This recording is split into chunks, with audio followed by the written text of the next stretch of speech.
Elena's hands trembled as she stared at the screen. The folder was labeled Subject 12, and beneath it, a date range that covered the last 8 months. 8 months, the exact length of time Claire had worked for her. She tapped the folder with a shaking finger, and the files bloomed open like a poisonous flower. Log entries, dozens of them. The first one was dated the week Claire started. The title read, Baseline Assessment, Isolation Triggers Identified. The apartment was silent except for the hum of the refrigerator in the kitchen. Maya was at preschool. Claire had left her tablet on the coffee table while she went to pick up groceries. Just 15 minutes, she had said with that warm, reassuring smile. 15 minutes that had become the chasm between Elena's before and after. She scrolled down. Her own life dissected. Sleep deprivation noted in careful detail. Social withdrawal measured and documented. The entries described her reactions to small provocations, things Elena had barely registered at the time. A misplaced photo frame, a conversation cut short, the nanny's perfectly timed suggestions that had felt like lifelines, but now read like scalpels, cutting away at her sanity with surgical precision. Elena's breath came in shallow gasps. The walls of her Upper West Side apartment seemed to press inward, the familiar space suddenly alien and hostile. 2 months earlier, Elena's life had been manageable chaos. Single motherhood to 4-year-old Maya meant a constant juggling act between her demanding job at a Manhattan advertising agency and the relentless needs of a bright, energetic child. Sleep was a luxury she couldn't afford. Her ex-husband, David, had moved to Seattle the year before, his monthly support checks the only reminder that Maya had a father at all. The breaking point had come on a Tuesday morning in September. Maya had refused to get dressed, Elena had burned the toast, and her phone had buzzed with her boss's third email before 7 a.m. She had stood in the kitchen, still in yesterday's clothes, and felt something inside her crack. Not break, just crack. A hairline fracture in her ability to cope. That afternoon, she had posted on a nanny finding website, barely able to see the screen through her exhaustion. Within hours, Claire had responded. Her profile was perfect. Early childhood education degree, glowing references, a warm photo that radiated competence and kindness. They met at a coffee shop near Central Park, and Elena had known within 5 minutes that she was hiring her. Claire was in her late 20s, with calm hazel eyes and an easy manner that made Maya giggle within moments of meeting her. She had a way of anticipating Elena's needs before Elena even recognized them herself. She organized the apartment without being asked, color-coding Maya's clothes by season. She meal prepped on Sundays, leaving healthy, delicious dinners in labeled containers. She never complained, never judged, never seemed tired. Elena had felt saved. The first strange thing happened in October. Elena came home to find the photo of her mother, the one she kept on her nightstand, facing the wall. When she mentioned it to Claire, the nanny had looked genuinely puzzled, suggesting that maybe Maya had been playing in the bedroom. It was possible. Maya was at that age where everything became a toy. A week later, Elena couldn't find her sleeping pills. She had been certain she had half a bottle left, prescribed by her doctor for the insomnia that plagued her. She tore apart her bathroom, her bedroom, feeling panic rise in her chest. Claire had found them 2 days later, tucked behind the coffee maker. "You must have been really tired when you put these here," she had said with a gentle laugh. Elena had laughed too, but uneasily. In November, the compliments started changing. Claire would say things like, "You look exhausted. Are you sure you're okay?" Even on days when Elena felt relatively good. Or, "Maya mentioned you forgot to read to her last night. That's not like you." Small observations that felt caring, but left Elena feeling hollow and inadequate. She started second-guessing herself. Had she forgotten to read to Maya? She couldn't remember. The days blurred together in a haze of deadlines and drop-offs and pickups. Claire's perfect memory made Elena's own scattered recall seem pathetic in comparison. There were other incidents. The time Elena could have sworn she had transferred money to her checking account, only to find it hadn't gone through, causing her rent check to bounce. The morning she woke up to find she had somehow sleep-texted her ex-husband a rambling, incoherent message at 3 a.m. The afternoon she arrived at Maya's parent-teacher conference a day late because the date in her phone calendar had been wrong. Each time, Claire had been there, supportive, understanding, never once making Elena feel like a failure, which somehow made Elena feel like even more of a failure. "Ah, you're under so much stress," Claire would say, her hand gentle on Elena's shoulder. Anyone would struggle. But Elena wasn't anyone. She was Maya's mother. She was supposed to hold it together. By December, Elena had started seeing a therapist. Dr. Singh had been recommended by Claire, who had a cousin who worked in mental health services.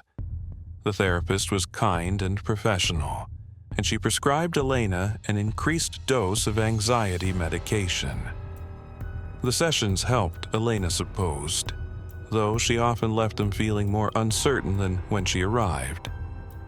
"You're experiencing caregiver burnout," Dr. Singh had explained. "It's very common in single parents, especially those without a strong support network." Elena had nodded, accepting the diagnosis. It made sense. Everything made sense when Claire or Dr. Singh explained it. It was only late at night, lying awake in her bed, that Elena felt a creeping sense that something was wrong. Not with her, with everything around her. She had dismissed the feeling. Sleep deprivation played tricks on the mind. Everyone knew that. Christmas had been hard. David had canceled his visit with Maya at the last minute, claiming a work emergency. Maya had cried herself to sleep on Christmas Eve, and Elena had stood outside her daughter's door, listening to the muffled sobs, feeling like she was failing at the only job that truly mattered. Claire had worked through the holiday, refusing Elena's offer of time off. "You need me," she had said simply, and Elena had needed her, desperately. Now, standing in her living room with Claire's tablet in her hands, Elena understood that need had been carefully cultivated, expertly manufactured. She forced herself to keep reading. The log entries were clinical, detached. They referred to her as Subject 12. No name, no humanity, just a number in whatever sick study Claire was conducting. Entry dated October 15th. Subject showed mild distress response to photograph repositioning. Suggested child interference to provide rational explanation. Subject accepted narrative. Trust maintained. Entry dated November 3rd. Medication relocated to unusual location. Subject exhibited increased anxiety and self-doubt. Gaslighting protocol effective. Subject's baseline stress levels rising according to plan. Entry dated November 28th. Subject's social isolation nearly complete. Has not contacted friends in 3 weeks. Reliance on experimenter now primary support structure. Proceeding to Phase 3. Phase 3. Elena's stomach turned. What was phase 3? She scrolled faster, her heart hammering against her ribs. The entries became more detailed, more invasive. Claire had documented everything. Elena's sleep patterns, tracked through the baby monitor she thought was only in Maya's room, but apparently had also been placed in her own. Her eating habits, her spending, her therapy sessions, somehow recorded or reported by Dr. Singh, who must have been part of this nightmare. The revelation hit Elena like a physical blow. Dr. Singh, the therapist Claire had recommended. Of course. Entry dated December 26th. Subject at critical vulnerability point. Child's emotional distress combined with subject's perceived parental failure, creating optimal conditions for psychological fracture. Increased medication dosage approved. Subject now meeting clinical criteria for major depressive episode. Experimenter pleased with progress. Experimenter, not Claire. Someone else. Someone pulling the strings while Claire danced Elena like a puppet. The front door lock clicked. Elena's head snapped up. 15 minutes. Claire had said 15 minutes, and it couldn't have been more than 10. Unless Elena had lost track of time. Unless she was wrong about that, too. She heard the rustle of grocery bags in the hallway. Panic flooded her system. She couldn't let Claire know she had seen the tablet. Not yet. Not until she understood the full scope of this. Not until she had a plan. Her fingers moved on instinct. She closed the folder, pressed the power button. The screen went black. She set the tablet back on the coffee table, exactly where Claire had left it. 2 inches from the edge, angled toward the couch. The door opened. Elena? Claire's voice was warm, familiar. The voice that had soothed Maya through nightmares and talked Elena down from panic attacks. I'm back. They had those organic strawberries Maya loves.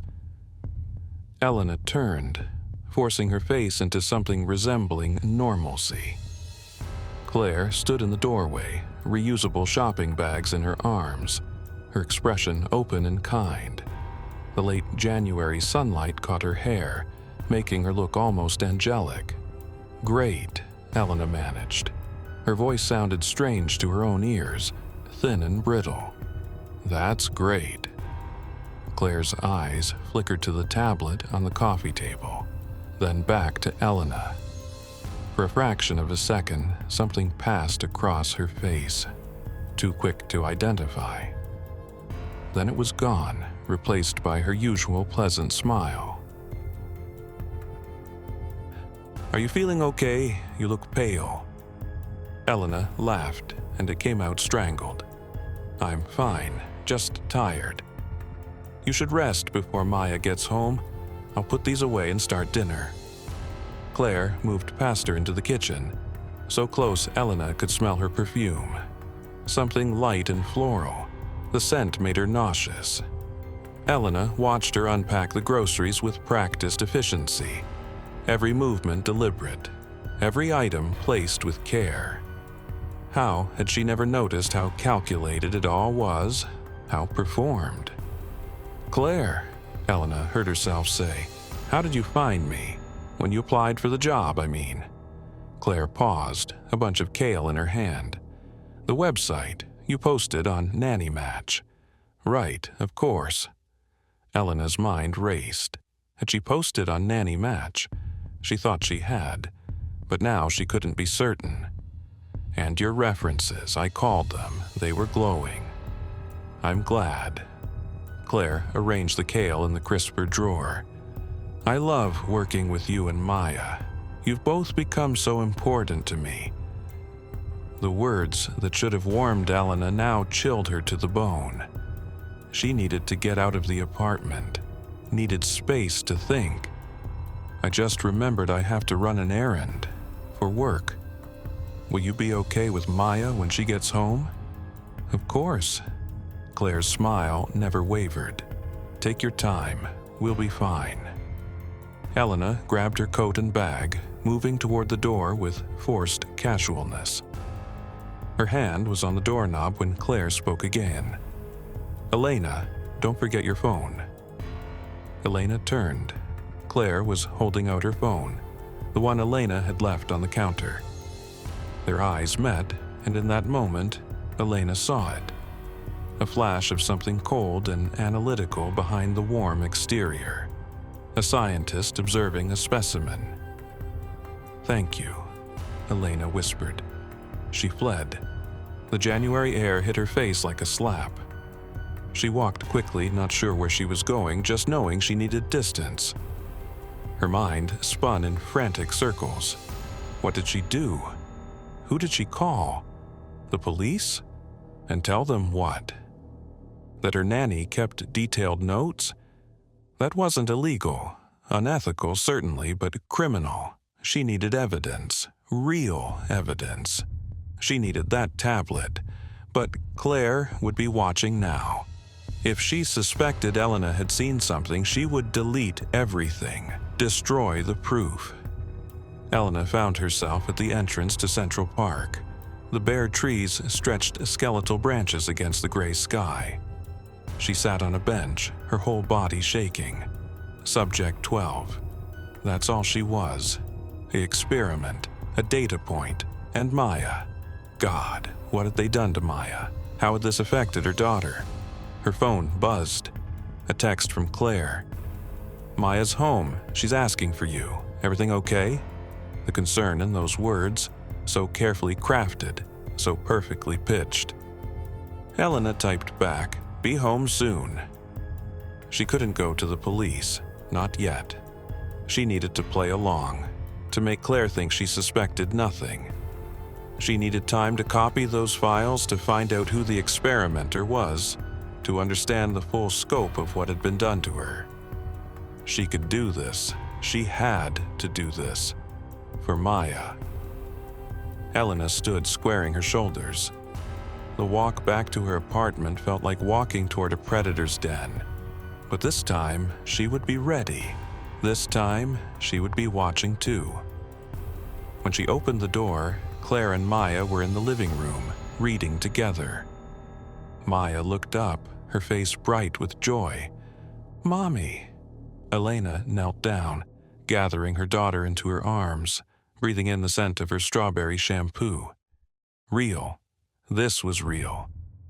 Over Maya's shoulder, she met Claire's eyes. The nanny smiled, warm and reassuring. "Welcome home," Claire said. And Elena smiled back, her face a mask as carefully constructed as the one she now knew Claire wore. It's good to be home. The game had changed. Claire didn't know it yet, but Subject 12 was learning to play. The scripted casebook remains open. Subscribe to the archive. Share the evidence. Leave your verdict below. Some secrets are better shared.